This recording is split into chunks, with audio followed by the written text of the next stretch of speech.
ഒരു കാലത്ത് വേദപുസ്തകം സുലഭമായിരുന്നില്ലായിരുന്ന ഒരു കാലഘട്ടത്തിൽ ദൈവവചനം കേൾക്കുക എന്ന് പറയുന്നത് ഒരു വലിയ ഉത്സവം പോലെയായിരുന്നു. ഞങ്ങളുടെയൊക്കെ ചെറിയ പ്രായത്തിൽ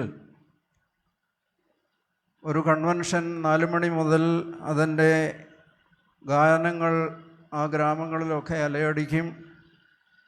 സന്ധ്യാനമസ്കാരത്തിന് ശേഷം ആ പന്തലിൽ മുൻവശത്തെ ചിക്കുപായിൽ നിറഞ്ഞ കുഞ്ഞുങ്ങളും അതിൻ്റെ പുറകിൽ പ്രായമുള്ളവരും ഒക്കെ അണിനിരക്കുമ്പോൾ ആ ദേശത്തിന് മുഴുവൻ ആനന്ദവും സന്തോഷവും ആത്മീയവും ഭൗതികമായ ശക്തി പകരുന്ന ഒരു സന്ദർഭമാണ്. ആദ്യകാലങ്ങളിൽ ഉച്ചഭാഷണങ്ങളില്ലായിരുന്നപ്പോൾ ഏറ്റുപറയുന്ന ആളുകളുണ്ടായിരുന്നു. പുത്തൻകാവിൽ കൊച്ചുതിരുമേനിയൊക്കെ 3 മണിക്കൂർ പ്രസംഗിക്കുമ്പോൾ പലര് ഏറ്റുപറഞ്ഞ് പന്തലിൻ്റെ അങ്ങേയറ്റം വരെ ആ ശബ്ദം എത്തിക്കുന്ന ഒരു കാലഘട്ടം. അതൊക്കെ ഗൃഹാതുരതയോടെ ഈ അവസരത്തിൽ ഓർക്കുകയാണ്. എന്നാൽ ഇന്ന് നമുക്ക് നമ്മുടെ വിരൽത്തുമ്പിൽ ഏത് പ്രസംഗം വേണമെങ്കിലും ലഭിക്കും.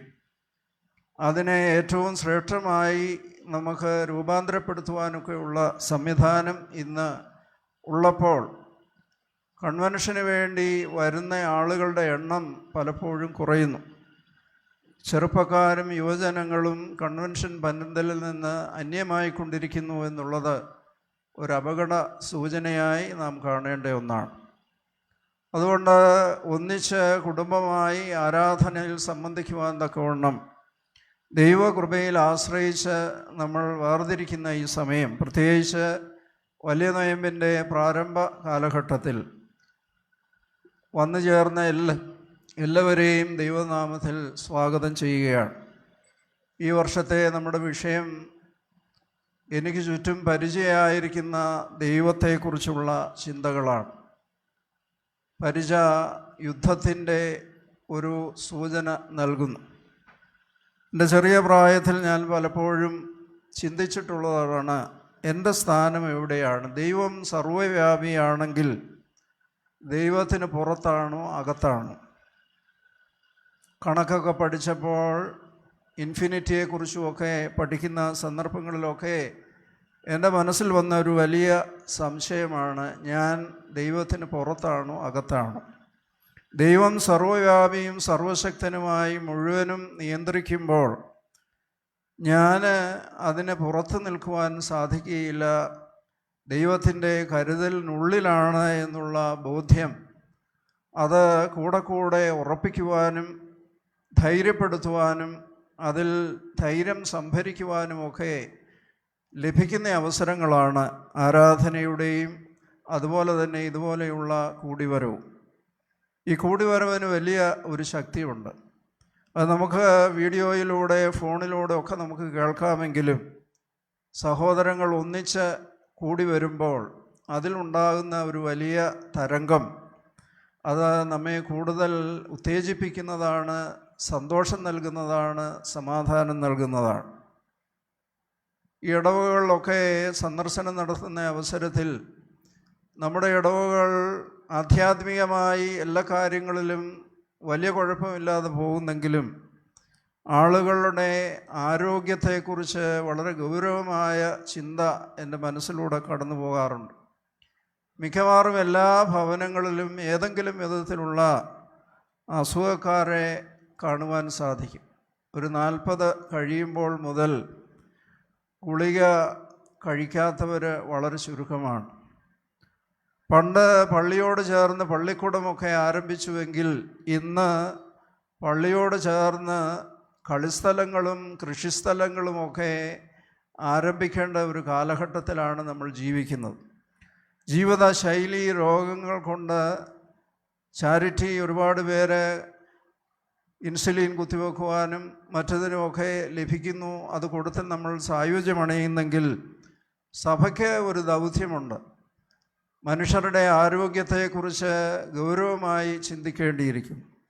പള്ളികളിൽ അതുപോലെയുള്ള ചർച്ചകൾ, ആരോഗ്യകരമായ ജീവിതശൈലി, പ്രകൃതിയുമായി അനുരഞ്ജനപ്പെട്ടുകൊണ്ട് ജീവിക്കുന്ന ഒരു ശൈലി രൂപപ്പെടേണ്ടിയിരിക്കും. പണ്ട് ഒരു തെങ്ങ് വെച്ചാൽ 10 വർഷം കഴിഞ്ഞേ കായ്ക്കുള്ളെങ്കിലും അത് 100 വർഷം വരെ നിൽക്കുമായിരുന്നു. ഇന്ന് 2-ാം വർഷം കായ്ക്കുന്ന തെങ്ങ് 5-ാം വർഷം അസ്തമിക്കുന്ന രീതിയാണ് കണ്ടുവരുന്നത്. അത് പ്രകൃതിയിലും മനുഷ്യനിലുമെല്ലാം ജീവിതത്തെ സാരമായി ബാധിക്കത്തക്കവണ്ണം വലിയ മൾട്ടിനാഷണൽ കമ്പനികൾ നമ്മുടെ ജീവിതത്തെ പന്താടുന്ന ഒരു കാലഘട്ടത്തിൽ വേണ്ട ആലോചനകളും പരിചരണങ്ങളും അതുപോലെ തന്നെ പ്രബോധനങ്ങളുമൊക്കെ നൽകേണ്ടതായ ഒരു കാലഘട്ടത്തിലാണ് നമ്മൾ ജീവിക്കുന്നത്. ഒരു കാലത്ത് വിദ്യാഭ്യാസമില്ലാതിരുന്ന കാലത്ത് മിഷണറിമാരും നമ്മുടെ പിതാക്കന്മാരുമൊക്കെ പള്ളിയോട് ചേർന്ന് പള്ളിക്കൂടങ്ങൾ ആരംഭിച്ച് വിദ്യ കൊണ്ട് സമ്പന്നരായി എങ്കിൽ ഇന്ന് ആരോഗ്യകാര്യങ്ങളിൽ നമ്മൾ വളരെ പുറകോട്ട് പോവുകയാണ്. വ്യായാമം ചെയ്യുന്നതിലും അധ്വാനിക്കുന്നതിലും പ്രകൃതിയോട് ബന്ധപ്പെടുന്നതിലും ദൈവത്തിൻ്റെ ദാനമായി സുന്ദര പ്രകൃതിയെ അനുഗ്രഹകരമായി ഉപയോഗിക്കുന്നതിലുമൊക്കെ അലസതയുള്ള മടിയുള്ള ഒരു തലമുറയാണ് വളർന്നു വരുന്നത്. രാത്രി ദീർഘനേരം ഉണർന്നിരിക്കുകയും പകൽ ദീർഘനേരം ഉറങ്ങിക്കിടക്കുകയും ചെയ്യുന്ന തലതിരിഞ്ഞ ഒരു പ്രക്രിയയിലൂടെ കടന്നു പോവുകയാണ്. അതുകൊണ്ട് തന്നെ ആയുസ്സിൻ്റെ വലിയ ഒരംശം, വലിയ ഒരു ഭാഗം രോഗഗ്രസ്തമായിക്കൊണ്ടിരിക്കുന്നു എന്നുള്ളതാണ്. നടക്കുന്നതിനും പരിചരണങ്ങൾ നൽകുന്നതിനുമൊക്കെ നമുക്ക് സംവിധാനങ്ങൾ ഉണ്ടാകേണ്ടിയിരിക്കും. അതുകൊണ്ട് ഇടവകളിൽ പ്രത്യേകിച്ച് പ്രിയപ്പെട്ട വൈദികരുടെയൊക്കെ പ്രബോധനങ്ങളിൽ ഈ ആധ്യാത്മിക കാര്യങ്ങളിലൊക്കെ നമ്മൾ ശ്രദ്ധിക്കുന്നെങ്കിൽ അവരുടെ ഭൗതിക കാര്യങ്ങളിലും ശ്രദ്ധിക്കുവാൻ നമുക്ക് കഴിയണം. ആരോഗ്യമുണ്ടെങ്കിലേ പള്ളിയിൽ ആൾ വരികയുള്ളൂ. പള്ളിയിൽ ആൾ വന്നെങ്കിൽ മാത്രമേ ഈ സമൂഹത്തിൻ്റെ ആധ്യാത്മികവും ധാർമ്മികവുമായ ജീവിതചര്യകളിൽ ബലപ്പെട്ടു വരുവാൻ സാധിക്കുകയുള്ളൂ. അതുകൊണ്ട് ആ കാര്യങ്ങളിലൊക്കെ ആരാധിക്കുന്ന സമൂഹം ആരോഗ്യമുള്ളതായിരിക്കണമെന്നുള്ളത് വളരെ പ്രധാനപ്പെട്ട ഒരു കാര്യമാണ്. ദൈവത്തിൻ്റെ പരിച നമുക്ക് ചുറ്റുമുണ്ട്, ദൈവത്തിൻ്റെ കരുതൽ നമുക്ക് ചുറ്റുമുണ്ട്. എങ്കിലും ദൈവത്തിൽ നിന്ന് അന്യമായി പോകുന്ന ഒരുപാട് സാഹചര്യങ്ങൾ ചിന്തയിലും പ്രവർത്തനത്തിലും വ്യാപാരങ്ങളിലുമൊക്കെ പലപ്പോഴും കടന്നു വരുന്നുണ്ട്. അതുകൊണ്ട് ഈ വലിയ നൊയമ്പിൻ്റെ കാലഘട്ടത്തിൽ കർത്താവിനോട് കൂടെയുള്ള വാസമായി, ഉപവാസം എന്ന് പറയുന്നത് കേവലം ഭക്ഷണത്തിലുള്ള വർജനമോ ഭക്ഷണത്തിനുള്ള ചില നിയന്ത്രണമോ അല്ലാതെ ദൈവത്തോടുകൂടിയുള്ള വാസം, മാലാഖമാരെ പോലെ ആധ്യാത്മികമായും ഭൗതികമായും ധാർമ്മികമായും ഉയർന്ന് ചിന്തിക്കുകയും ജീവിക്കുകയും പ്രവർത്തിക്കുകയും നമ്മുടെ സമസൃഷ്ടങ്ങളോട് സ്നേഹപൂർവ്വം സമ്മതിക്കുകയും അവരുടെ ആവശ്യങ്ങളിൽ നമ്മളെ തന്നെ അവൈലബിളാക്കി കൊടുക്കുകയും ഒക്കെ ചെയ്യുന്ന ഒരു നല്ല നൊയമ്പ് നമുക്കുണ്ടാകണം. അതുകൊണ്ട് നീതി അതിലുണ്ടാകണം, സഹോദരങ്ങളോടുള്ള കരുതൽ ഉണ്ടാകണം. ഇതെല്ലാം വളരെ ആവശ്യമാണ്.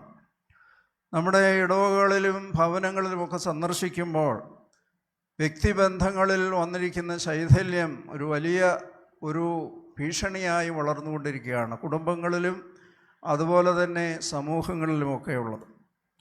അത് രൂപപ്പെടുത്തുന്ന സാഹചര്യങ്ങൾ പണ്ടത്തെ പോലെയല്ല. ഇന്ന് ഇൻ്റർനെറ്റും മൊബൈലുമൊക്കെ ഉള്ളതുകൊണ്ട് ലോകത്തിൻ്റെ ഏത് ഭാഗത്തിരിക്കുന്ന ആർക്ക് വേണമെങ്കിലും ഏത് വീട്ടിലും അടച്ചിട്ടിരിക്കുന്ന വീട്ടിൽ പ്രവേശിച്ച് അവരോട് സംവദിക്കത്തക്കവണ്ണമുള്ള വലിയ സാധ്യതകൾ തുറക്കുമ്പോൾ മനുഷ്യബന്ധങ്ങൾ തകർന്നുകൊണ്ടിരിക്കുകയാണ്. അതുകൊണ്ട് അത് രൂപപ്പെടുത്തുന്നതിന് പരിശീലനം സിദ്ധിച്ച ഒരു സംഘം ആളുകൾ എല്ലാ ദേവാലയങ്ങളിലും ഉണ്ടാകേണ്ടത് ആവശ്യമാണെന്ന് കരുതിക്കൊണ്ടാണ് നമ്മൾ ഈ ഒരു സ്പെഷ്യൽ കോഴ്സ്, പ്രത്യേകിച്ച് അതിൻ്റെ പ്രത്യേകത സർക്കാരിൻ്റെ അംഗീകാരമുള്ളതുകൊണ്ട് സ്കൂളുകളിലും കോളേജുകളിലും മറ്റ് ഔദ്യോഗിക രംഗങ്ങളിലുമൊക്കെ മറ്റ് അംഗീകാരമില്ലാതെ തന്നെ ഈ സർട്ടിഫിക്കറ്റിൻ്റെ ബലത്തിൽ പ്രവർത്തിക്കുവാൻ സാധിക്കുമെന്നുള്ളത് കൊണ്ടാണ് അത് നമ്മൾ ഇൻട്രൊഡ്യൂസ് ചെയ്യുവാനായിട്ട് സാധിക്കുന്നത്. ഇവിടെ കൗൺസിലിങ്ങിൻ്റെ സംഘങ്ങളെ തിരഞ്ഞെടുത്തപ്പോൾ ഞാൻ അവരോട് പറഞ്ഞു, സാധാരണ വിവാഹത്തിന് മുമ്പുള്ള പ്രീ മാരിറ്റൽ കൗൺസിലിംഗ് മാത്രമല്ല, കുഞ്ഞുങ്ങളുടെ പ്രശ്നങ്ങളുണ്ട്, കൗമാരപ്രായക്കാരുടെ പ്രശ്നങ്ങളുണ്ട്, യുവജനങ്ങളുടെ പ്രശ്നങ്ങളുണ്ട്, കുടുംബ ബന്ധനങ്ങളിലുള്ള പ്രയാസങ്ങളുണ്ട്, വാർദ്ധക്യത്തിൽ ഏർപ്പെട്ടിരിക്കുന്നവരുടെ പ്രതിസന്ധികളുണ്ട്. ഈ പ്രതിസന്ധികളെല്ലാം കേവലം സഹായങ്ങൾ കൊടുത്തുകൊണ്ട് തീരുകയില്ല. അപ്പോൾ സമസ്ത മേഖലകളിലും ഇപ്പോൾ ഈ അഡിക്ഷൻ എന്ന് പറയുന്ന ഒരു രോഗം കൂടെ വന്നിട്ടുണ്ട്. പ്രായമുള്ളവരും ചെറുപ്പക്കാരുമൊക്കെ മൊബൈലുമായി ചുറ്റിപ്പറ്റി നിൽക്കുമ്പോൾ അവരുടെ ജീവിതം തന്നെ അനാരോഗ്യകരവും അതുപോലെ തന്നെ ദുഷ്കരവുമായിക്കൊണ്ടിരിക്കുന്ന ഒരു കാലഘട്ടത്തിൽ അതിനൊക്കെ പ്രതിവിധി നിശ്ചയിക്കത്തക്കവണ്ണമുള്ള ശേഷിയുള്ള കഴിവുള്ള ഒരു സംഘം ആളുകൾ നമ്മുടെ ഭദ്രാസനത്തിൽ വളർന്നു വരണം.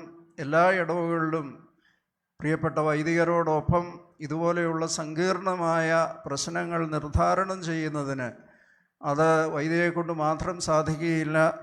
അതിന് പരിശീലനം സിദ്ധിച്ച ആളുകളുടെ സഹായം വളരെയേറെ ആവശ്യമാണ്. ആ ഒരു ചിന്തയിലാണ് ഇങ്ങനെയുള്ള ഒരു കമ്മ്യൂണിറ്റി കോളേജ്. അതിന് വിവിധ കോഴ്സുകളുണ്ട്. അതിൻ്റെ പ്രാരംഭമായി ഡിപ്ലോമ ഇൻ കൗൺസിലിംഗ് അതിനുള്ള ആ കോഴ്സ്, ആദ്യത്തെ കോഴ്സ് 2 സെമസ്റ്ററായിട്ട് നടത്തുവാനുള്ള അംഗീകാരം നമുക്ക് ലഭിച്ചിരിക്കുന്നത്. അതിൽ നിങ്ങളെല്ലാവരും പങ്കെടുക്കണം. അതിന് പ്രോത്സാഹനം നിങ്ങൾ നൽകണം. കൂടുതൽ ആളുകൾ അത് പരിശീലനം സിദ്ധിക്കുമ്പോൾ ഇടവകയ്ക്കും സമൂഹത്തിനും അത് വളരെ പ്രയോജനം സിദ്ധിക്കും. ആയതുകൊണ്ട് മാനസികവും ഭൗതികവുമായ എല്ലാ അംശങ്ങളെയും സ്വാധീനിക്കത്തക്കവണ്ണം ആധ്യാത്മികമായ കാര്യങ്ങൾ മാത്രം ശ്രദ്ധിക്കുന്ന ഒരു സമൂഹമാകാതെ, കേവലം ചാരിറ്റി മാത്രം ശ്രദ്ധിക്കാതെ, സമഗ്രമായി മനുഷ്യൻ്റെ എല്ലാ ആവശ്യങ്ങളിലും സഭ അർത്ഥപൂർണമായി അവനോട് സംവദിക്കുന്നുണ്ട് എന്ന് പ്രായമുള്ളവർക്കും ചെറുപ്പക്കാർക്കും കൊച്ചു കുഞ്ഞുങ്ങൾക്ക് പോലും തോന്നത്തക്കവണ്ണം സഭ അവൻ്റെ ജീവിതത്തിൽ പ്രസക്തമായി തീരുമ്പോഴാണ് ആരാധനയ്ക്കും സമൂഹത്തിലും സഭയിലും ഒക്കെ ഒരു സജീവമായ പ്രവർത്തനം സജ്ജമാകുന്നത്. അതിനുള്ള പ്രവർത്തനങ്ങളെ നിങ്ങളെല്ലാവരും ഹൃദയപൂർവ്വം സഹായിക്കുകയും അത് ഭംഗിയായി തീരുവാൻ പ്രത്യേകം പ്രാർത്ഥിക്കുകയും ചെയ്യണം. മനുഷ്യൻ ആത്മാവും ശരീരവുമാണ്. ദൈവത്തോടടുക്കുവാൻ ആത്മാവ് ആഗ്രഹിക്കുമ്പോൾ പലപ്പോഴും ശരീരം അതിനെ പ്രതിരോധിക്കും. ശരീരത്തിൻ്റെ പ്രതിരോധം പല വിധത്തിൽ ജീവിതത്തിൻ്റെ സാഹചര്യങ്ങളനുസരിച്ച് മാറ്റപ്പെട്ടുകൊണ്ടിരിക്കും. എന്നാൽ ശരീരവും മനസ്സും ഏകാഗ്രമായി ദൈവസന്നിധിയിൽ കേന്ദ്രീകരിക്കുമ്പോൾ അവന് ചുറ്റും പരിചയമായി ദൈവത്തിൻ്റെ സാന്നിധ്യം ഉണ്ടാകും. പഴയ നിയമത്തിലും പുതിയ നിയമത്തിലും ദൈവത്തിൻ്റെ സഹകരണം ഉണ്ടാകുന്ന അനേകം സംഭവങ്ങൾ നമ്മൾ വായിക്കുന്നുണ്ട്.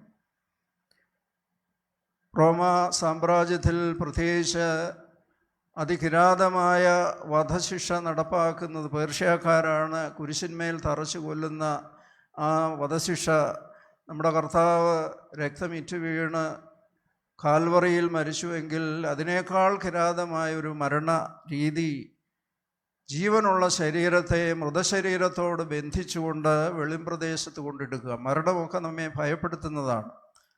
അതുകൊണ്ട് ഏതാനും ദിവസം കഴിയുമ്പോൾ ഒരു ശരീരം ജീർണിക്കും.